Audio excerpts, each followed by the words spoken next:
Hello student, welcome to my channel. আজকে আমি একটা নতুন বিষয় নিয়ে আলোচনা করব, যেটা প্রাইমারি এবং আপার প্রাইমারি টেটের জন্য ভীষণভাবে গুরুত্বপূর্ণ। তো আজকের আমার আলোচনার বিষয় হলো শিখন বা লার্নিং। শিখন বা লার্নিং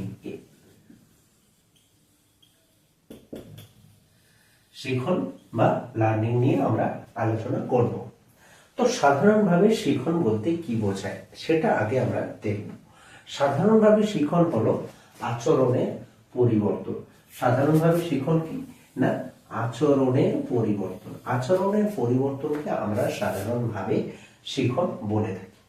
এইবারে যদি আমরা একটু উদাহরণ দিয়ে বুঝি, তাহলে আমরা আরো ভালো বুঝতে পারবো যে আচরণের পরিবর্তন বলতে আমরা ছোটবেলায় যে পরিস্থিতিতে যে আচার আচরণ করতাম, এখন কি সেই পরিস্থিতিতে সেই আচার আচরণ করি? সেই আচার আচরণ করি না।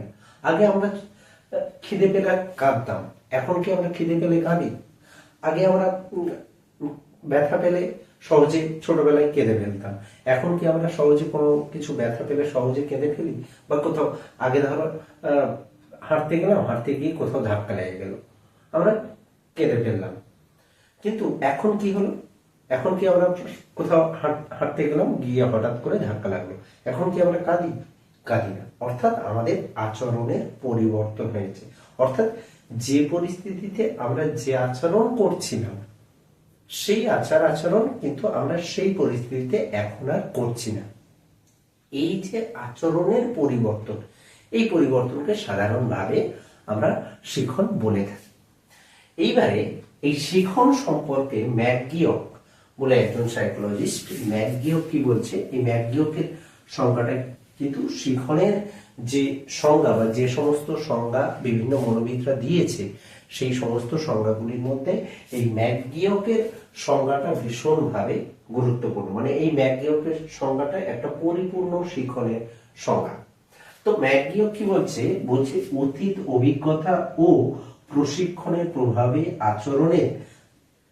আচরণ ধারার পরিবর্তন হলো শিখন। তাহলে কি বলছে, অতীত অভিজ্ঞতা ও প্রশিক্ষণের প্রভাবে আচরণের পরিবর্তন, আচরণ ধারার পরিবর্তন বা আচরণের পরিবর্তনকে আমরা কি বলি, শিখন বলি।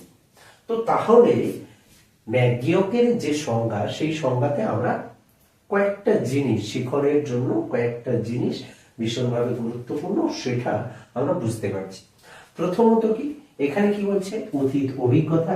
এক নম্বর হচ্ছে অতীত অভিজ্ঞতা, এবং দ্বিতীয় আরেকটা যেটা বলছে যে প্রশিক্ষণ।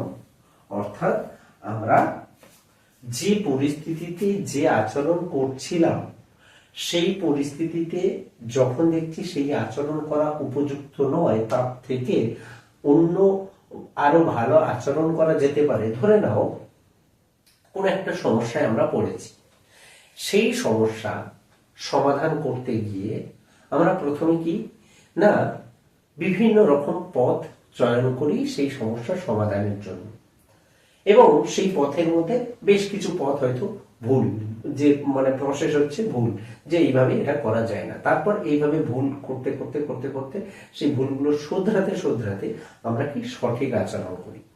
যেমন হচ্ছে একটা উদাহরণ দিই, যখন কোনো ব্যক্তি বা আমরা অনেকেই গাছে চড়তে যাই, তো গাছে চড়ার ক্ষেত্রে আমরা প্রথমেই কিন্তু একবারে গাছে উঠতে পারি না। প্রথমে আমরা কি করলাম, গাছে ওঠার জন্য একটা পদ্ধতি অবলম্বন করলাম, দেখলাম যে গাছে উঠতে পারলাম না। তারপর আমরা কি করলাম না, আর একটা পদ্ধতি অবলম্বন করলাম, দেখলাম গাছে উঠতে পারলাম না। তারপরে আবার একটা পদ্ধতি অবলম্বন করলাম, দেখলাম যে গাছে আমরা উঠতে পারছি।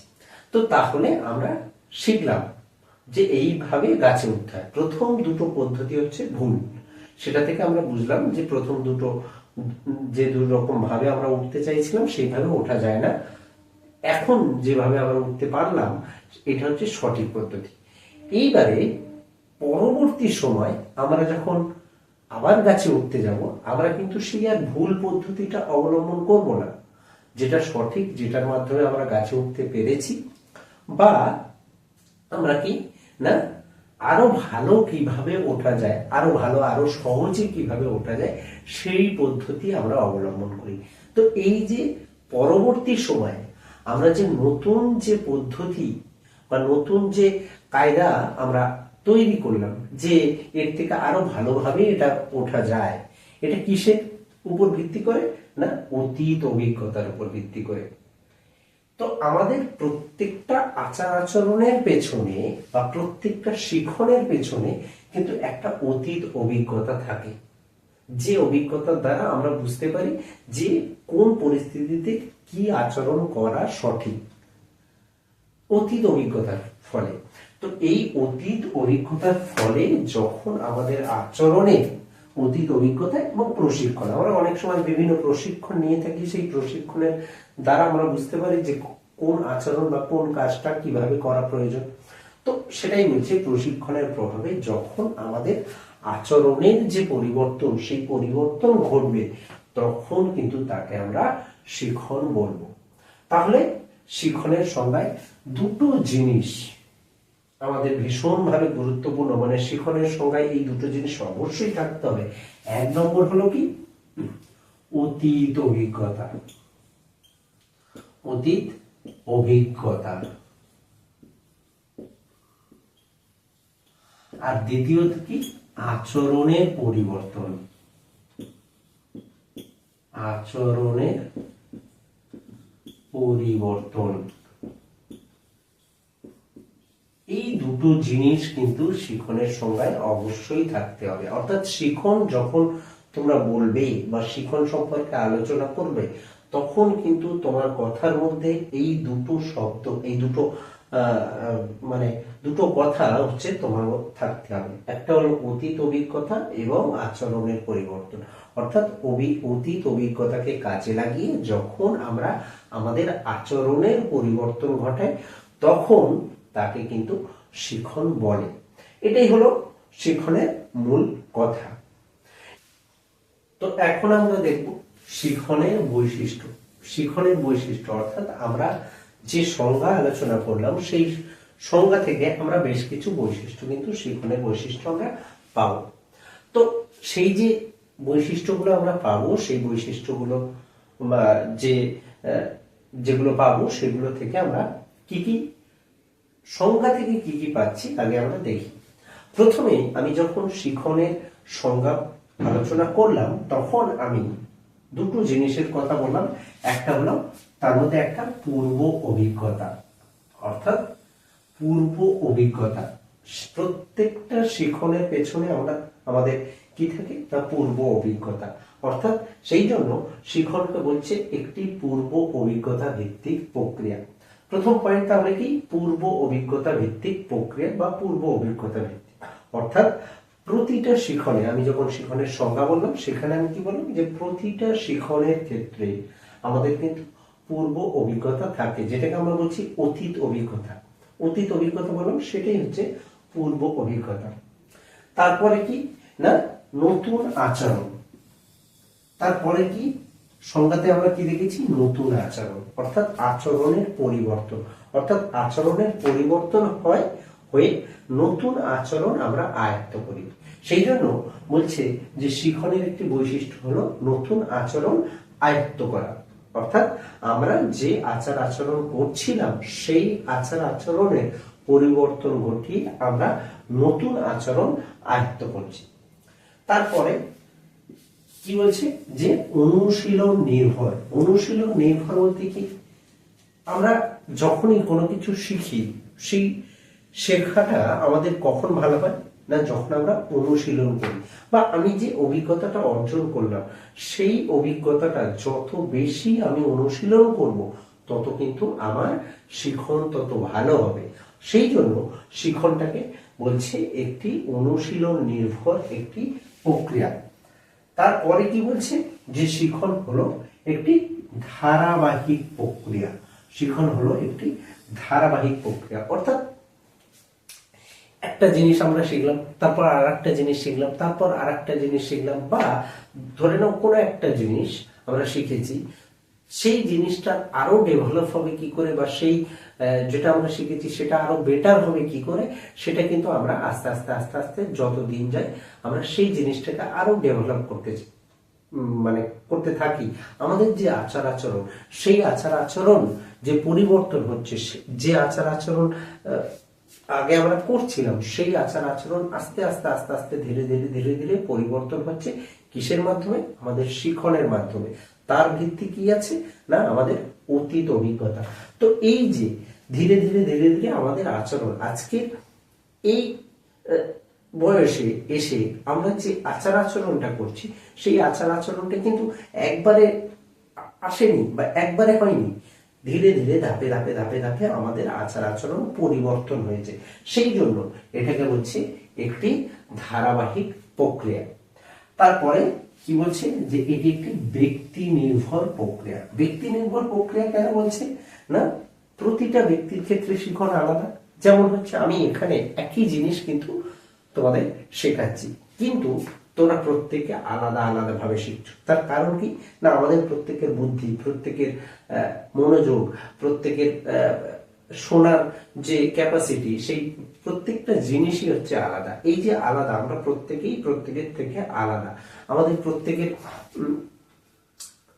আগ্রহ, মনোযোগ, বুদ্ধি, সমস্ত কিছু কিন্তু আলাদা। এটাকে বলা হচ্ছে ইন্ডিভিজুয়াল ডিফারেন্স, ব্যক্তিগত পার্থক্য। তো এই ব্যক্তিগত পার্থক্য থাকার জন্য একই জিনিস আমরা আলাদা আলাদা শিখি। একটি ক্লাসে যখন কোনো শিক্ষক কোনো একটা জিনিস শেখালো, এইবারে তোমরা এটা জানো যে সেটা যদি লিখতে দেওয়া হয়, সবাই কিন্তু মূল জিনিস হয়তো একই লেখে, কিন্তু প্রত্যেকে আলাদা আলাদা ভাবে লেখে। মূল কনসেপ্ট হয়তো একই, কিন্তু প্রত্যেকের পুরোপুরি সম্পূর্ণ লেখা কিন্তু একই হয় না। তার কারণ যে যেভাবে শিখেছে, যে যেভাবে বুঝতে পেরেছে, যে যেভাবে গ্রহণ করতে পেরেছে সেই বিষয়টা, সে কিন্তু সেইভাবে লিখেছে। তো এই যে প্রত্যেকে আলাদা আলাদা ভাবে শিখলো, এটা এই জন্য বলছে শিখন হলো একটি ব্যক্তি নির্ভর প্রক্রিয়া। অর্থাৎ ব্যক্তির উপর ডিপেন্ড করে, ব্যক্তির উপর মানে ব্যক্তি চাইলে তারপর শিখতে পারবে, বা ব্যক্তি পরিস্থিতি, ব্যক্তি কোন পরিস্থিতিতে আছে বা তার মানসিক অবস্থা কি, এই সমস্ত কিছুর উপর কিন্তু শিখন নির্ভর করে। বা ব্যক্তির গ্রহণযোগ্যতাটা কতটা, ব্যক্তি কতটা শিখতে পারে কোনো কিছু বিষয়, কত তাড়াতাড়ি শিখতে পারে, কতটা ভালো শিখতে পারে, তার উপর ভিত্তি করে কিন্তু তার শিখন হয়। সেই জন্য এটাকে বলছে একটি ব্যক্তি নির্ভর প্রক্রিয়া। তারপরে এটাকে বলছে চাহিদা ভিত্তিক প্রক্রিয়া। একটু আগেই আমি বললাম যে এটি একটি চাহিদা ভিত্তিক প্রক্রিয়া। অর্থাৎ আমরা চাইলে তারপর শিখি। আমরা যদি না চাই, যদি আমি সারাদিন ঘরে বসে থাকি, আমি কি কিছু শিখতে পারবো? আমরা কিন্তু কিছু শিখতে পারবো না। অর্থাৎ আমাকে চাইতে হবে, তারপরে মানে আমার প্রয়োজন থাকতে হবে, আমার ইচ্ছা থাকতে হবে, আমার মধ্যে চাহিদা থাকতে হবে শেখার, তারপর কিন্তু আমরা যে কোনো বিষয় শিখতে পারবো। সেই জন্য শিখনকে বলছে একটি চাহিদা ভিত্তিক প্রক্রিয়া। তারপর কি বলছে? শিখন হলো একটি জীবনব্যাপী প্রক্রিয়া। অর্থাৎ শিখনকে একটি জীবনব্যাপী প্রক্রিয়া কেন বলা হচ্ছে? তার কারণ হচ্ছে আমরা কিন্তু সারা জীবন চাইলে শিখতে পারি। তাহলে সারা জীবন, অর্থাৎ জন্মের পর মুহূর্ত থেকে আমরা কিন্তু একটু একটু একটু একটু করে শিখতে থাকি, এবং মৃত্যুর আগে পর্যন্ত আমরা কিন্তু চাইলে শিখতে পারি, বা আমরা শিখে থাকি অটোমেটিক্যালি। মানে আমরা অটোমেটিক্যালি বলতে অবশ্যই চাহিদা, মানে এই নয় যে আমরা চাই না তাও আমরা শিখি, তা কিন্তু নয়। কিন্তু আমরা প্রতিনিয়ত নতুন নতুন পরিবেশের সঙ্গে ইন্টারাকশন করতে গিয়ে আমরা নতুন নতুন জিনিস শিখে থাকি। সেই জন্য এটাকে বলছে একটি জীবনব্যাপী প্রক্রিয়া। তারপরে কি বলছে? যে সঞ্চালনযোগ্য। অর্থাৎ সঞ্চালনযোগ্য মানে শিক্ষক কিন্তু সঞ্চালন হয়। অর্থাৎ কোন একটা সমস্যার সমাধান করতে গিয়ে আমি যে জিনিসটা শিখেছি, সেই শেখাটা পরবর্তী অন্য কোনো সমস্যায় কিন্তু আমি আমার সেই শেখাটাকে কাজে লাগিয়ে থাকি। আর একটু ভালো করে যদি বলি, ধরে নাও কোনো একটা সমস্যার সমাধান আমরা করেছি, সেই সমস্যার সমাধান আমরা কিভাবে করেছি সেই অভিজ্ঞতাকে আমরা কি করে থাকি না অন্য কোনো সমস্যায় প্রয়োগ করি, অর্থাৎ প্রয়োগ করে দেখি যে আমি তো ওই কাজে এটা করেছিলাম, এই কাজে এটা করে দেখি যে ঠিক হয় কিনা। তো এই যেটা অর্থাৎ একটা কাজের বা একটা বিষয়ের যে শিখন, সেই শিখনটা কি হচ্ছে অন্য কাজে সঞ্চালিত হচ্ছে। এবার এই শিখন সঞ্চালনের অনেক রকম পদ্ধতি আছে, কিন্তু মূলত আমরা আমাদের এই মুহূর্তে এখানে জানতে হবে যে শিখন সঞ্চালনযোগ্য, অর্থাৎ আমরা একটা কাজের অভিজ্ঞতা অন্য কাজে লাগাতে পারি, অন্য কাজে সেটাকে ব্যবহার করতে পারি, করে আমরা দেখতে পারি যে সেটাতেও এই পুরানো যে কাজের অভিজ্ঞতাটা সেটা প্রয়োগ করা গেল কিনা, বা সেটা প্রয়োগ করার ফলে কোনো পজিটিভ রেজাল্ট এলো কিনা। এই যে যদি পজিটিভ রেজাল্ট আসে, তখন আমরা কি বলি যে আগের শিখনটা এই সমস্যায় আমার কাজে লেগেছে, তখন সেটা কি হলো না সঞ্চালন হলো, শিখন সঞ্চালন। তারপরে কি বলছে সমস্যা সমাধান, অর্থাৎ শিখন মূলত কি করে আমাদের সমস্যা সমাধান করতে সাহায্য করে। সমস্যা সমাধান, আমরা যখন কোনো সমস্যায় পড়ি তখন কিন্তু আমরা শিখি, বিনা সমস্যায় আমরা কিন্তু কোনো জিনিসই শিখি না। তো সেই জন্য শিখন বলছে একটা সমস্যা সমাধানমূলক প্রক্রিয়া, অর্থাৎ কোনো সমস্যায় যতক্ষণ না আমরা পড়ি ততক্ষণ কিন্তু আমাদের শেখার চাহিদা সৃষ্টি হয় না। বেশিরভাগ ক্ষেত্রে তুমি দেখবে তুমি অপ্রয়োজনে তুমি কোনো কিছু শিখছো, তা কিন্তু শিখছো না। অর্থাৎ শিখন হচ্ছে সমস্যা সমাধানমূলক একটি প্রক্রিয়া। তো এই হলো শিখনের বৈশিষ্ট্য, এই হলো শিখন এবং শিখনের বৈশিষ্ট্য। তো এর পরের দিন আমরা আজকের আমরা শিখন সম্পর্কে আলোচনা করলাম। এটি একটি গুরুত্বপূর্ণ বিষয় প্রাইমারি এবং আপার প্রাইমারি টেটে, এবং এইরকম গুরুত্বপূর্ণ বিভিন্ন বিষয় সম্পর্কে আমি প্রতিনিয়ত আলোচনা করব। পরের দিন আমরা পরবর্তী বিষয় অর্থাৎ পরিণমন সম্পর্কে আলোচনা করব। তো আজ এ পর্যন্ত। যদি ভিডিওটি ভালো লাগে অবশ্যই চ্যানেলটি সাবস্ক্রাইব করবে। ধন্যবাদ।